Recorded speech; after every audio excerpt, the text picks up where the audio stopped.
have a tip for you to help you discern values in your paintings and drawings. Stick around. At the end of this, I'll show you how to do it in Procreate Pocket. So when you take an art class, you've probably heard art teachers a lot say squint, squint, squint. This helps blur out your image and helps you see value.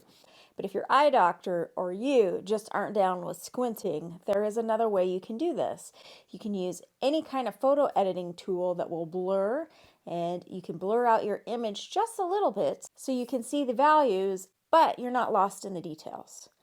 Let's look at it in Procreate Pocket. First, you're going to need to download Pocket. So you can see here in the top left, you want to make a new screen size. You need to add your photo to this, so we're going to hit Modify, the wrench.